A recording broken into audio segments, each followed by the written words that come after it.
The daily life we perceive with our five senses is not reality. Quantum physics has shown that space and time are illusions of perception. Therefore, our bodies cannot truly be a reality if they occupy this space.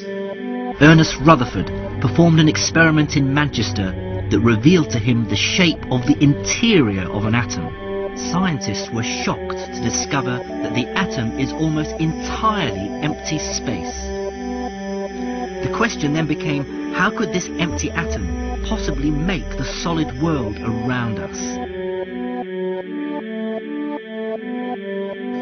Our true consciousness does not exist in our brains or in our bodies. But this illusion of our individual bodies, along with the misinformation of our true origins, has manifested the idea that we all think independently from one another. With this misunderstanding, it would seem impossible to scientifically explain telepathy, clairvoyance, spiritual mediums, and other phenomena dealing with transferring information between sources without physical means of communication. But when you understand that there is a common spiritual bond between all things in the universe, and that we are all part of one divine intelligence, no phenomena is unexplainable. This simple understanding fills all the holes in modern religions. It explains reincarnation, déjà vu, predictions of the future, and literally every event, occurrence, or anomaly ever experienced. The blank matter within the most basic building blocks of perceivable existence is malleable and molded by intent. This means that consciousness shapes our reality. This seems difficult to accept for most, and it is quite understandable.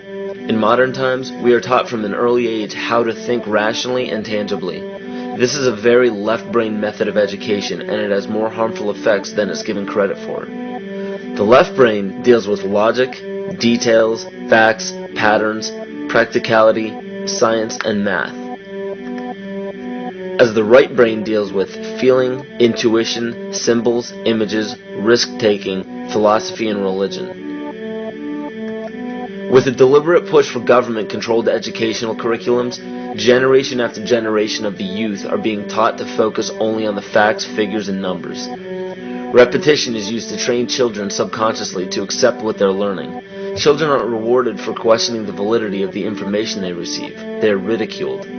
However, the children who blindly accept the information as true and merely regurgitate the information on command when it is time to take a test, those children go on to become the decision makers in our government, law, medicine, business, and every other occupation with power and prestige. The most detrimental effect of being pushed away from holistic thinking with the full brain into a strictly left brain thought is what is known as the suppression of the feminine. Every male and female have both feminine and masculine qualities. It has nothing to do with man or woman. These are represented by the left and right brain, yin and yang, black and white, light and dark, and most every other duality. Both are vital to our spiritual and physical health. In ancient Egypt, the female was the rightful heir to the throne. The male she chose to marry became pharaoh. This depicted the goddess tradition that has been destroyed to make way for a patriarchal, male-dominated society we see enforced in every major denomination.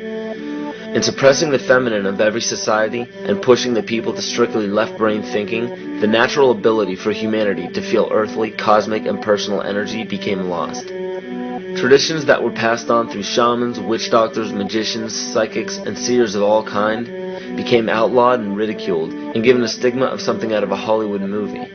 Every religion explains that we are children of God and have godliness inside of us. If you erase the anthropomorphized God and understand that God is nothing more than the spiritual web that connects all things, all religious scriptures begin to make much more sense.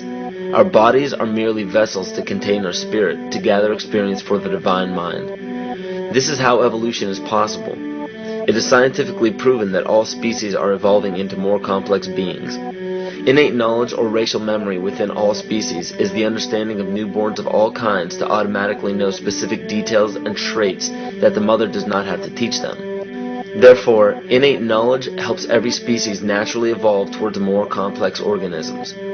Lyle Watson claims that it was a Japanese scientist who observed the 100th monkey effect in 1952.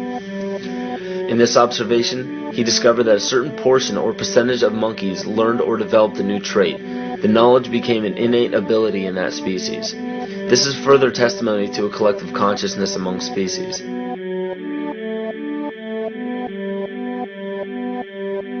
Everything in existence has a natural vibration to it, from our atoms all the way to the vastness of the universe. To show a simple connection between the earth and our bodies, take a look at our body's harmonic focal points, better known as our chakras.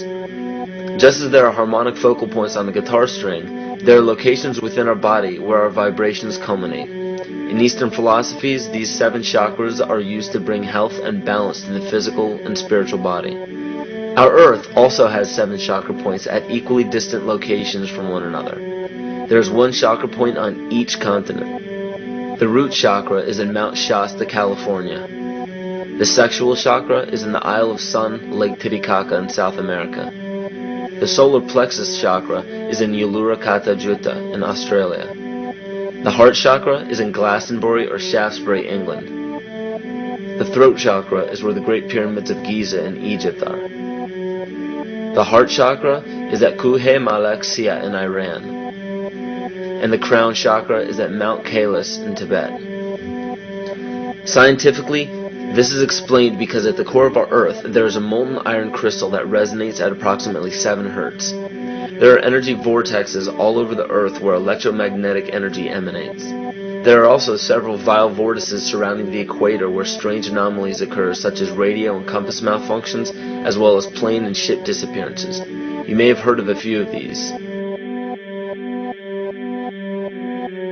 So the intangible parts of our existence, such as emotions, are part of the true reality of higher consciousness. If emotions are part of a realm that we cannot experience with our 5 senses, then how is it that we are all aware of our emotions? What most people believe to be emotions are not truly the emotion itself. What we are experiencing is the physical manifestation of these emotions.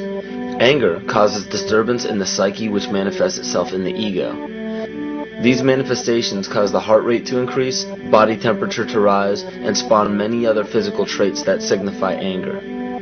Just as music from the radio is a physical manifestation of an intangible signal, our experience of emotion is the physical manifestation of an intangible signal as well. It has been shown that our emotions have a vibratory frequency to them. Furthermore, there are only 2 emotions that humankind experiences: fear and love. All other emotions branch either directly or indirectly from these 2 emotions. Fear has a long and slow frequency vibration to it, while love has a very rapid and high frequency. To show that vibration is the very foundation of existence, Hans Jenne developed what is known as cymatics in the 1940s to show that when vibrations of sound are passed through a form of media, there is a set pattern that will follow. When the frequency increases, the media develops into a more complex pattern. This is precisely what is happening to our Earth and to humanity. There are 64 possible codes of amino acids in our DNA structure made from 4 elements: carbon, oxygen, hydrogen, and nitrogen. By any means of logic, we should have all 64 codes activated within our DNA structure. Yet we presently only have 20 active codes.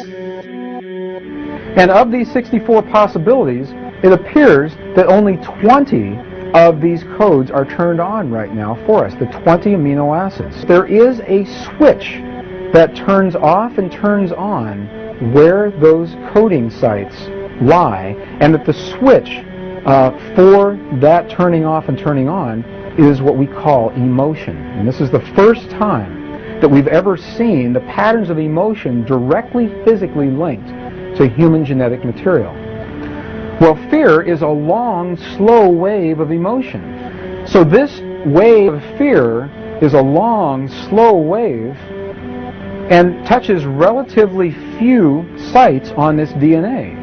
So an individual living in fear is limited to the number of antennae that they have available to them, whereas an individual living in the pattern of love, this is love in DNA, you can see it's a higher frequency, shorter wavelength. We have many more potential sites for coding along that genetic pattern. This information, this is amazing. This is the first time we've ever had a hard digital link between emotion and genetics. This is important to understand because another researcher named Vladimir Popanov measured tiny particles of light called photons inside a vacuum tube. The photons were scattered as expected. A sample of DNA was then entered into the vacuum tube and they measured the photons again. They found that the particles of light aligned themselves along the axis of the DNA.